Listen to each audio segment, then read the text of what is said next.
¿Qué tal? ¿Cómo estáis? Eh, Creo que con este vídeo terminaremos, al menos de momento, con el análisis del convenio 190 de la OIT sobre violencia y acoso en el mundo del trabajo. La idea ha sido hacer un análisis general como para poder brindaros algunas briznas, ¿sí?, de aquellas cuestiones que no parecen más interesantes o más importantes dentro del convenio. Y hoy me voy a centrar en esas otras cuestiones, fundamentalmente en el contenido del artículo 10 del convenio, que dice que todo miembro de la OIT que haya ratificado el convenio y está en vigencia, como es el caso de Argentina, deberá adoptar medidas apropiadas para una serie de cuestiones. Por ejemplo, en primer lugar, para hacer un seguimiento y controlar la aplicación de la legislación nacional relativa a la violencia y el acoso en el mundo del trabajo.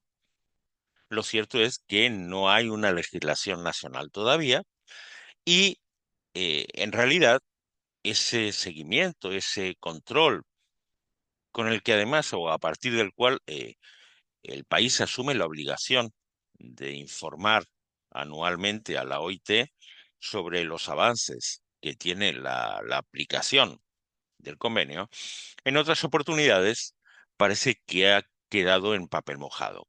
Eso ocurrió, por ejemplo, con el convenio 155 de la OIT sobre salud y seguridad de los trabajadores, que está ratificado por Argentina, está en vigencia, pero hasta donde yo he tenido conocimiento, si alguno tiene información en otro sentido, agradeceré que me la haga llegar.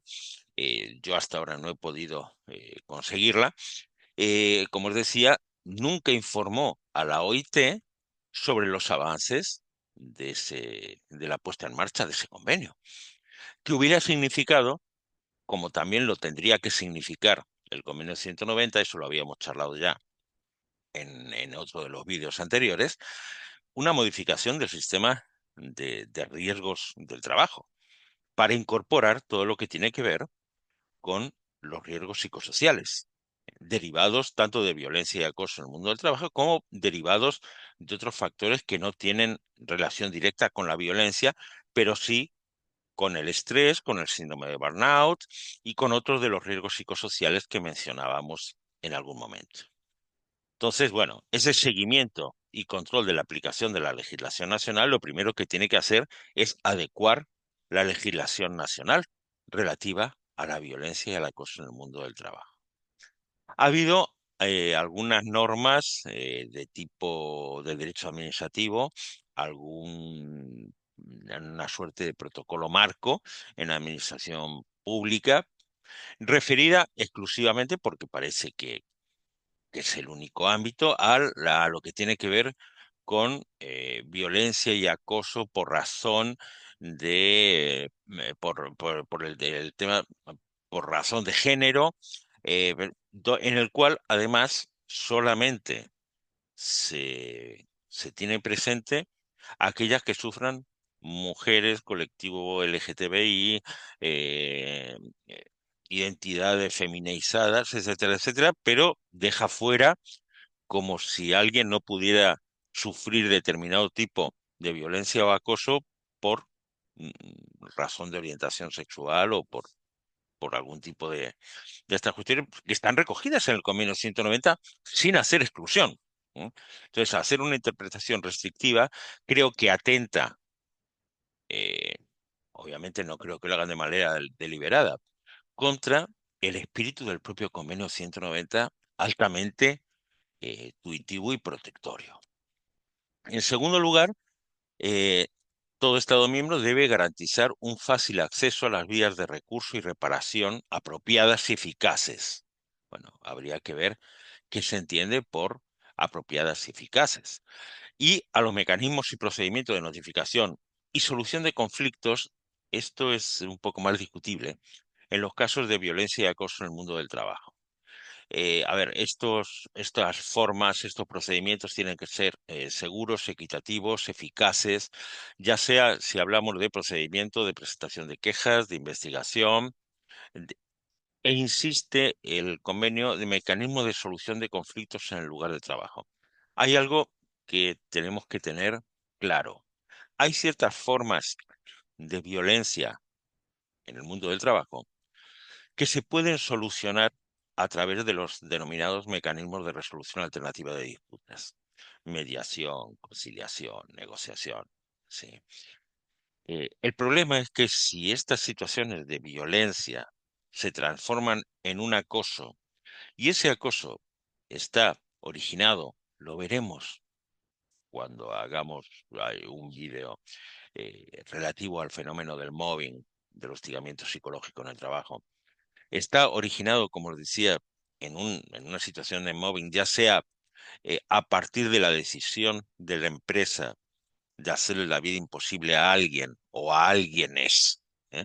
Como ocurrió en el caso de France Telecom, que ya habíamos analizado acá en el canal, donde hay toda una estrategia de la empresa para hacer la vida imposible a determinada gente porque quieren reducir la plantilla de personal, obviamente sin pagar indemnizaciones. O si estamos en una situación de mobbing o de acoso, de hostigamiento, donde el factor detonante o el aspecto detonante es la personalidad del hostigador dentro de ese rango de personalidades psicopáticas, eh, intentar aplicar cualquiera de estos procedimientos o mecanismos de resolución alternativa de conflictos es no solo absurdo, sino que es inútil y muchas veces es contraproducente.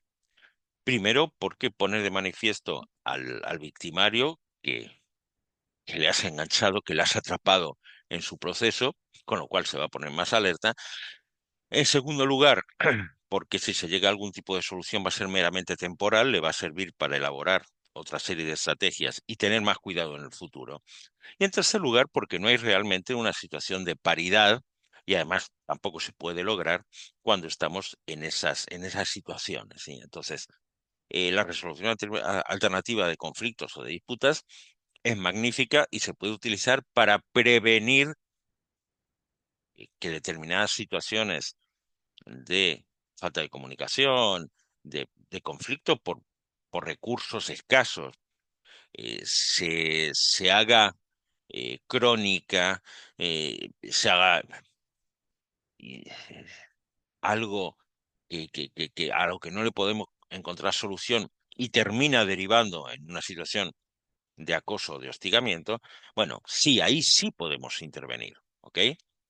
Pero al menos yo soy de los que tiene el convencimiento, y lo digo también como mediador profesional, que no se pueden aplicar cuando estamos ante una situación de hostigamiento, de persecución, de acoso, en cualquiera de estos casos, y sobre todo cuando hablamos del tema de mobbing. No hay posibilidad de encontrar una solución que le sirva a las dos partes, ¿sí? Y menos aún si lo que pretendemos es una igualdad de condiciones. Sí, cuando habla, por ejemplo, de habilitar o mecanismos para buscar soluciones en juzgados, tribunales, etcétera. Habla de la obligación de buscar medidas de protección, tanto para los denunciantes, el convenio utiliza la palabra querellantes, para los denunciantes, las víctimas, los testigos, los informantes, frente a posibles situaciones de victimización, posibles represalias, y habla también de medidas de asistencia jurídica, social, médica y administrativa, ¿m? Tanto para los denunciantes como para las víctimas, que no necesariamente tienen que ser los mismos. ¿M? Eh, Proteger la privacidad en la medida de lo posible, igual que la confidencialidad. Muchas veces encontramos normas que dicen, "Ah, no, las actuaciones se mantendrá la confidencialidad y se mantendrá la privacidad y se preservará la identidad". Bueno, esto es válido hasta un punto. En algún momento, si yo estoy denunciando a un tercero, le tengo que decir a ese tercero quién le denuncia y por qué. Porque si no, estamos vulnerando un derecho fundamental suyo también, que es el derecho a una legítima defensa.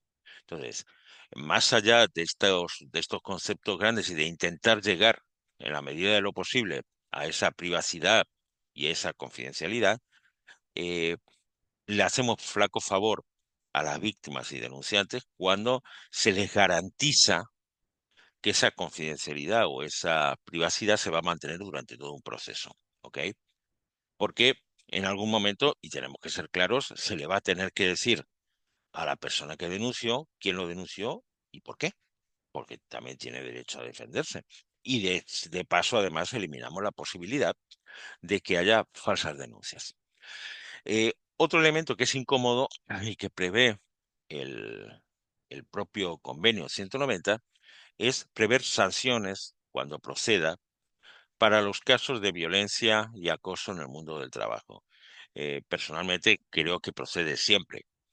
Es más, si lo ideal sería que todas las organizaciones públicas o privadas, grandes corporaciones, pequeñas empresas, microempresas, pymes, apliquen una política de tolerancia cero. Y tolerancia cero significa sancionar esas situaciones de violencia y acoso en el mundo del trabajo. Y cuando son lo suficientemente graves, esa sanción tiene que ser además ejemplar. A mí no se me ocurre otra sanción para determinados casos que no sea la expulsiva. Es decir, en el ámbito privado un despido con causa y en el ámbito público una cesantía con causa. Evidentemente, respetando todos los procedimientos, respetando todas las garantías constitucionales de defensa en juicio o en el procedimiento administrativo, pero me parece que en muchos de estos casos, o en la mayoría de estos casos, sobre todo si estamos ante personalidades de tipo psicopático, cambiar al psicópata de lugar lo único que hace es sí llevar tranquilidad a la víctima de hoy, pero probablemente generar espacios donde se van a producir nuevas víctimas. Porque, como decía el cuento de la rana y el alacrán, está en su naturaleza, no puede evitarlo. Eh, También hace una especial referencia a que las víctimas de violencia y acoso por razón de género en el mundo del trabajo puedan acceder a mecanismos de presentación de quejas y solución de conflictos, asistencia, servicio, vía de recursos, etcétera, etcétera, que tengan en cuenta esas consideraciones o esa perspectiva de género y que sean seguros y eficaces. Lo mismo que hace referencia para cualquier otro tipo de manifestaciones o de expresiones de violencia y acoso. Es muy importante mencionar, y me parece que en este sentido también el convenio nos presenta como una novedad, pero que sí es sensible al flagelo de la violencia doméstica, porque señala que los países miembros, los Estados miembros, deberán, dentro de todo este esfuerzo normativo, etcétera, de reconocer los efectos de la violencia doméstica y, en la medida en que sea razonable y factible, mitigar su impacto en el mundo del trabajo. Y es que, si bien no se trata, que el convenio no habla de violencia de género, habla de violencia doméstica.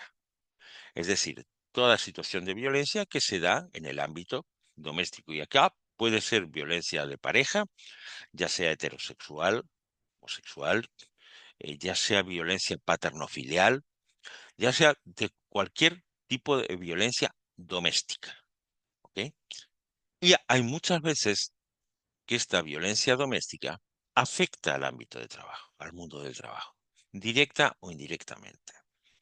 Si yo tengo a una mujer víctima de violencia doméstica que necesita tomarse X días porque está siendo víctima de una situación de estrés postraumático o se tiene que recuperar de unas lesiones. A ver, no se puede abordar esa problemática, que es una verdadera lacra para toda la sociedad, como si tuviera una gripe. Entonces, los topes máximos también de periodos de licencias médicas tienen que abordarse desde otro lugar. ¿Eh? Eh, Hay veces que esa violencia doméstica se da entre personas que además trabajan en la misma empresa.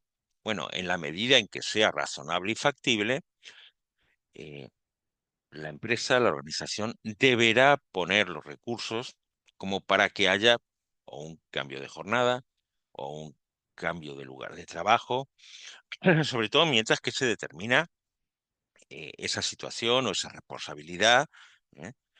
Porque, mm, caramba, no es lógico, no es razonable que sigan compartiendo determinados espacios.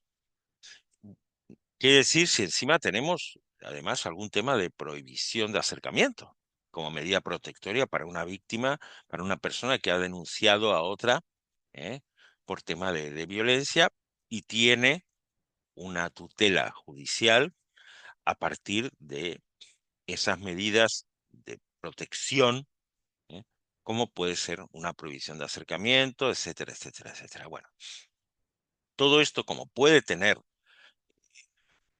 una influencia, perdón, o puede afectar el mundo del trabajo, bueno, el convenio 190 también lo prevé y lo debemos tener en cuenta.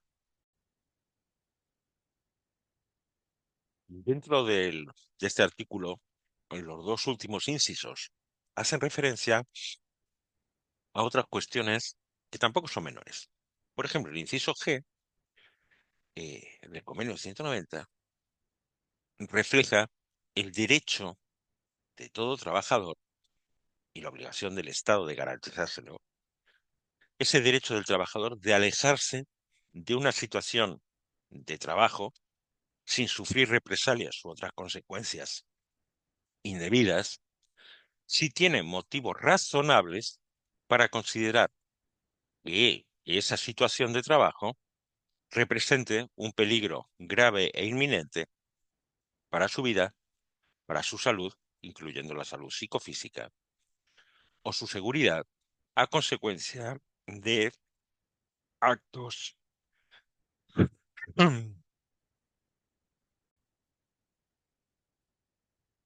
son los problemas del vivo y que además esto luego sale sin editar.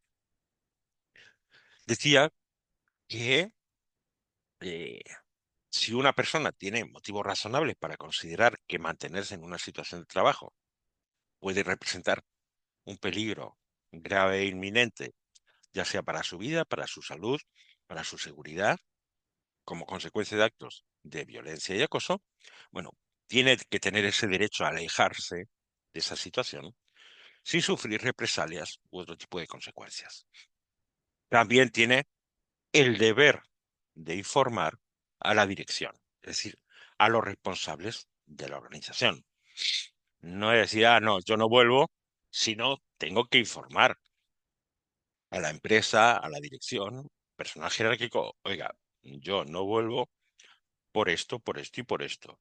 Y porque esto ya se ha generado un daño o se puede generar un daño y tengo el derecho, y ustedes van a tener, el Estado tiene que garantizármelo, de acuerdo con el convenio 190, a no revictimizarme, a no llevarme a ese lugar de nuevo.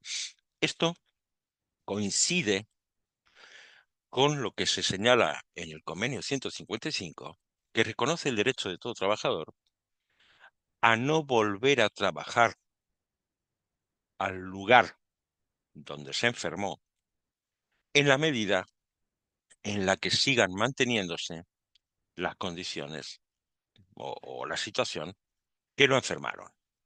Es decir, si yo he trabajado en un lugar, he denunciado, y eso ha afectado también a mi salud psicofísica, a mi superior o a mis compañeros, porque puede tratarse perfectamente de una situación de mobbing o de violencia horizontal, y eso afectó mi salud, el propio convenio 155 dice que no me pueden obligar a volver ahí una vez que me recupero de esa licencia médica o que tengo una alta médica, en la medida en que sigan trabajando en el mismo lugar, mi superior, al que denuncié por maltrato, o el determinado grupo de compañeros a quienes denuncié por maltrato. ¿Mm? Entonces, habrá que buscar otras soluciones. Probablemente una reasignación, una reubicación, ¿m? Pero tengo ese derecho a no volver al mismo lugar. Y por último, hace el convenio, el 190, una referencia a la inspección de trabajo para que se le otorguen facultades suficientes para poder actuar en los casos de violencia, de acoso en el mundo del trabajo, incluso dictar determinadas órdenes, determinadas resoluciones que requieran adoptar medidas de aplicación inmediata que suspendan en un momento determinado incluso la actividad laboral en caso de que se dé un peligro inminente para vida, salud o seguridad de los trabajadores. ¿Ok? Eso sin perjuicio de las medidas que de tipo judicial o de tipo administrativo puedan establecerse. Esto significa también formar a los integrantes de todo el cuerpo, de todo el mecanismo de inspección de trabajo, en la problemática de la violencia y el acoso en el mundo del trabajo y de los riesgos psicosociales derivados de esta violencia y acoso en el mundo del trabajo. Y otorgarles herramientas suficientes. No basta tampoco con dar una formación por encima de estas problemáticas si no les damos las herramientas necesarias para que puedan intervenir de manera directa cuando detectan que se está produciendo algún tipo mm, de estas problemáticas. Con esto, eh, creo que podemos terminar este acercamiento, aunque sea primario, al convenio 190 de la OIT sobre violencia y acoso en el mundo del trabajo. Agradeceros, por supuesto, estar del otro lado. Pediros de nuevo disculpas por esas interrupciones a raíz de esos montón de bichos que están circulando y de lo que acá en el hemisferio sur estamos entrando en la primavera y los procesos alérgicos, pero no quería dejar de hacer y subir este vídeo como para cerrar ese capítulo del Convenio 190. Si os ha parecido interesante, ya sabéis, este y los demás vídeos, hacérnoslo saber. Si tenéis cualquier observación, cualquier comentario, utilizad la parte de comentarios, ¿eh? Para hacer sugerencias o para contarnos cuál ha sido vuestra experiencia personal sobre estas problemáticas de violencia y acoso en el mundo del trabajo. Si no estáis suscritos al canal, suscribiros, que es gratis. Darle a la campanita, activar la campanita para que os avisen de futuros vídeos. Y bueno, como siempre, compartirlo con alguien si os parece que puede estar interesado. Hasta el próximo vídeo, cuidaros y como siempre, gracias de nuevo por estar de ese lado.